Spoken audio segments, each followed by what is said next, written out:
Hello students, good morning. मैं Praveen Sharma. Welcome back to my channel. B.Ed first year language across the curriculum पाठ्यक्रम में भाषा के अंतर्गत आज का हमारा टॉपिक है राष्ट्रीय शिक्षा नीति 1986 के दस्तावेज के कुछ पॉइंट्स हो चुके हैं, लेकिन लगातार वही चल रहा है और इसी में दूसरा टॉपिक ही होगा जो कि है कार्य योजना 1986 का दस्तावेज। ये है राष्ट्रीय शिक्षा नीति 1986 का दस्तावेज, जिसमें 6 पॉइंट हो चुके थे और 7 पॉइंट से स्टार्ट होगा 12वें पॉइंट तक, और जो नेक्स्ट पॉइंट आएगा वो आएगा कार्य योजना 1986 का दस्तावेज। तो सबसे पहले जो पॉइंट हमारे शेष रह गए हैं उनके विषय में हम विस्तार से देखते हैं। इसके अंतर्गत प्रेजेंट पॉइंट है शिक्षा व्यवस्था को कारगर बनाना, मेकिंग द सिस्टम वर्क में शिक्षा के प्रशासनिक तंत्र को सक्रिय बनाने, शिक्षकों को जवाबदेही निश्चित करने और शिक्षार्थियों को कर्तव्यबोध कराने का बल दिया गया है। 8वां पॉइंट है इसके अंतर्गत, यह 8वां भाग है, यह पार्ट 8 है, शिक्षा की विषय वस्तु और प्रक्रिया को नया मोड़ देना। Reorienting the content and process of education में सांस्कृतिक मूल्यों और वैज्ञानिक सोच में समन्वय करने पर बल दिया गया है। मूल्यों की शिक्षा और भारतीय भाषाओं के विकास के साथ साथ गणित और विज्ञान को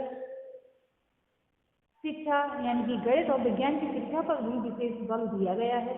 और स्वास्थ्यवर्धक क्रियाओं, खेलकूद आदि पर भी बल दिया गया है। अंत में परीक्षा प्रणाली एवं मूल्यांकन प्रक्रिया में सुधार के लिए भी सुझाव दिए गए हैं। 9वें भाग में शिक्षक के विषय में विस्तार से बतलाया गया है। द टीचर में शिक्षकों के महत्व को विशेष रूप से स्वीकार भी किया गया है। उसके वेतनमान बढ़ाने और सेवा शर्तों को आकर्षक बनाने की बात भी कही गई है और शिक्षा प्रशिक्षण में सुझाव भी दिए गए हैं। 10वें भाग में या फिर पार्ट 10 में शिक्षा का प्रबंध द मैनेजमेंट ऑफ एजुकेशन में प्रशासन के विकेंद्रीकरण पर बल दिया गया है। राष्ट्रीय स्तर पर भारतीय शिक्षा सेवा, राज्य स्तर पर प्रांतीय शिक्षा सेवा और जिले स्तर पर जिला शिक्षा पर जो है राष्ट्रीय आय की 6% धनराशि व्यय करने की घोषणा की गई है। पार्ट 11 या फिर 11वें भाग में संसाधन तथा समीक्षा यानी कि रिसर्च एंड रिव्यू में ये स्वीकार किया गया है कि इस राष्ट्रीय शिक्षा नीति 1986 को लागू करने के लिए एक बड़ी धनराशि की आवश्यकता होगी, अतः प्रत्येक प्रस्तावित कार्य के लिए अनुमानित धनराशि आवंटित करने की व्यवस्था की जाएगी। इस भाग में इस बात पर भी बल दिया गया है कि प्रत्येक 5 वर्ष बाद नई शिक्षा नीति के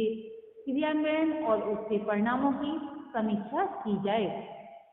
12वां लास्ट जो भाग है, अंतिम भाग, इसके अंतर्गत भविष्य द फ्यूचर के विषय में ये विश्वास प्रकट किया गया है कि हम निकट भविष्य में 100% साक्षरता का लक्ष्य प्राप्त कर सकेंगे और हमारे देश के उच्च शिक्षा प्राप्त व्यक्ति सर्वोत्तम स्तर के होंगे। अब हम जैसा कि बता चुके हैं, इसमें जो दूसरा टॉपिक होगा कार्य योजना 1986 यानी कि 1986 का दस्तावेज मई 1986 में राष्ट्रीय शिक्षा नीति 1986 की घोषणा की गई थी और नवंबर 1986 में इसकी कार्य योजना प्लान ऑफ एक्शन POA नामक दस्तावेज प्रकाशित किया गया था। ये कार्य योजना 24 भागों में विभाजित है। यहाँ उसका जो वर्णन है इस प्रकार से है। इसकी भी जो 24 भाग है इनके करके इसके विषय में हम विस्तार से बताएंगे। पार्ट 1 यानी कि पूर्व बाल्यकाल परिचर्या एवं शिक्षा, early childhood care and education में शिशुओं के जन्म से लेकर 6 वर्ष की आयु तक स्वास्थ्य की देखभाल एवं पूर्व प्राथमिक शिक्षा के प्रसार हेतु एकीकृत बाल विकास सेवा के पूर्व में यानी कि इंटीग्रेटेड चाइल्ड डेवलपमेंट सर्विस के पूर्व विद्यालय शिक्षा का यानी प्री स्कूल एजुकेशन कंपोनेंट को सुदृढ़ करने, पूर्व बाल्यावस्था शिक्षा योजना, अर्ली चाइल्ड एजुकेशन स्कीम में स्वास्थ्य एवं पोषण को जोड़ने, श्रेष्ठ तथा दिवस परिचर्या केंद्रों को जो है सुदृढ़ करने और इन सब कार्यों के लिए अलग से धनराशि की व्यवस्था करने की योजना प्रस्तुत की गई है। नेक्स्ट पॉइंट में हम देख रहे हैं यानी कि द्वितीय भाग पार्ट सेकंड या द्वितीय भाग प्रारंभिक शिक्षा, निरौपचारिक शिक्षा और ब्लैक बोर्ड योजना। एलिमेंट्री एजुकेशन, नॉन फॉर्मल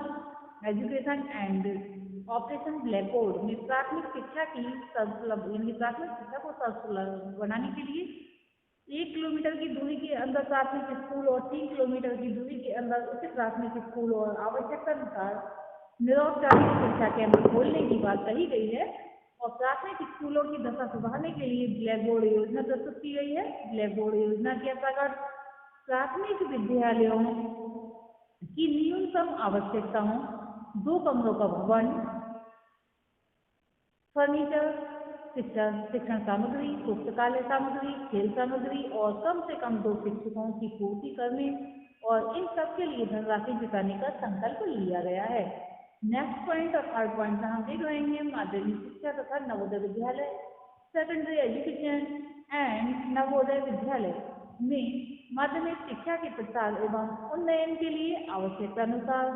प्राथमिक स्कूल खोलने या फिर सभी माध्यमिक स्कूलों की दशा सुधारने, माध्यमिक स्तर पर खुली शिक्षा की व्यवस्था करने और गति निर्धारक नवोदय विद्यालयों की स्थापना की पूरी रूपरेखा प्रस्तुत की गई है। चतुर्थ भाग और पार्ट फोर्थ यानी कि शिक्षा का व्यवसायीकरण, वोकेशनलाइजेशन ऑफ एजुकेशन में प्रारंभ से ही कार्यान्वयन पर बल देने, +2 के लिए विभिन्न प्रकार के व्यवसायिक पाठ्यक्रम तैयार करने और उपेक्षित जो भी वर्ग हैं के बच्चों के लिए अलग से विशेष व्यवसायिक संस्थान स्थापित करने पर बल दिया गया है। पंचम भाग या फिर पार्ट 5 में उच्च शिक्षा यानी हायर एजुकेशन में उच्च शिक्षा के उन्नयन हेतु छात्रों को प्रवेश परीक्षा द्वारा प्रवेश देने, पाठ्यक्रमों के पुनर्गठन करने, उच्च शिक्षा संस्थानों को संसाधन उपलब्ध कराने और उनके शिक्षकों के लिए पुनर्बोध कार्यक्रमों की व्यवस्था करने की बात कही गई है। नेक्स्ट पॉइंट में हम देख रहे हैं मुक्त विश्वविद्यालय तथा दूर शिक्षा, open university and distance education में इंदिरा गांधी राष्ट्रीय मुक्त विश्वविद्यालय के कार्यक्रमों को विस्तार देने और नए मुक्त विश्वविद्यालयों की स्थापना सावधानी से करने का कार्यक्रम प्रस्तुत किया गया है। नेक्स्ट पॉइंट और पार्ट 7 में हम देखेंगे ग्रामीण विश्वविद्यालयों एवं संस्थानों के विषय में रूरल यूनिवर्सिटीज एंड इंस्टीट्यूट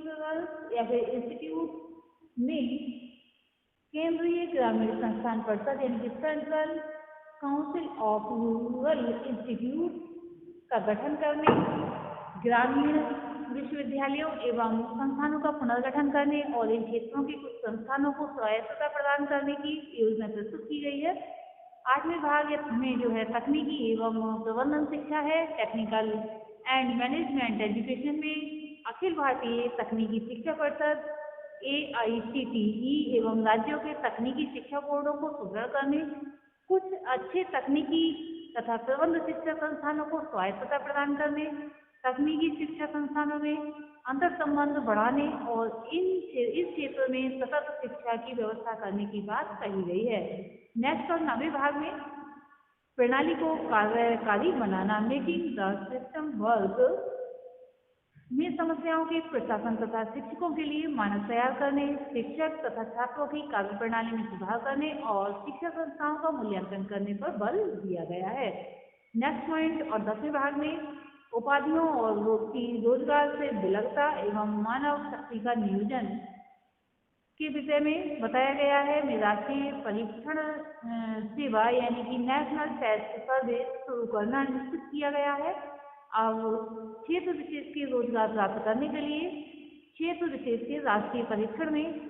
उत्तीर्ण होना आवश्यक हो गया है। 11वें भाग में अनुसंधान तथा विकास, रिसर्च रिसर्च एंड डेवलपमेंट में उच्च शिक्षा के पाठ्यक्रमों को विकसित करने, अनुसंधान केंद्रों की अधिसंरचना करने में सुधार करने, अनुसंधान हेतु प्रतिभाओं की खोज करने और यानी प्रतिभाओं की खोज करने, जो भी इंटेलिजेंट होते हैं तो उनकी खोज करने और कार्यरत शिक्षकों को अनुसंधान के अधिक अवसर सुलभ कराने की योजना प्रस्तुत की गई है। 12वें और भाग में 12वें या फिर पार्ट 12 में नारी समानता के लिए शिक्षा, एजुकेशन फॉर वुमन इक्वालिटी में बालिकाओं के लिए अलग से स्कूल तथा कॉलेज खोलने, बालिकाओं के लिए अधिक छात्रवृत्तियों की व्यवस्था करने और शिक्षकों की नियुक्ति में महिलाओं को वरीयता देने की योजना प्रस्तुत की गई है। 13वें भाग में अनुसूचित जाति, जनजाति तथा पिछड़े वर्ग की शिक्षा, एजुकेशन ऑफ एससीज, एसटीज एंड ओबीसीज में इनके क्षेत्रों में विद्यालय खोलने की प्राथमिकता देने, इन वर्गों के बच्चों को दी जाने वाली छात्रवृत्तियों की दर बढ़ाने, इनके लिए छात्रावासों की व्यवस्था करने और इन जातियों के शिक्षकों को नियुक्ति करने की योजना प्रस्तुत की गई है। नेक्स्ट पॉइंट है पार्ट 14 यानी कि 14वां भाग, अल्पसंख्यकों की शिक्षा, एजुकेशन ऑफ माइनॉरिटीज में इनके क्षेत्रों में स्कूल और पॉलिटेक्निक कॉलेज खोलने, शिक्षकों को प्रशिक्षित करने, इनके लिए कोचिंग सेंटर खोलने और इनकी बच्चियों की शिक्षा की व्यवस्था पर विशेष ध्यान देने या फिर बल देने की बात कही गई है। नेक्स्ट पॉइंट 15वां भाग है या फिर पार्ट 15, विकलांगों की शिक्षा, एजुकेशन ऑफ द हैंडीकैप में जनपद स्तर पर विकलांगता की जानकारी हेतु सेवाएं शुरू करने और इनकी शिक्षा की उपयुक्त व्यवस्था करने की बात कही गई है। ये टॉपिक काफी बड़ा है। अब जो शेष बचा है नेक्स्ट वीडियो में देखेंगे। आज के लिए इतना ही, धन्यवाद।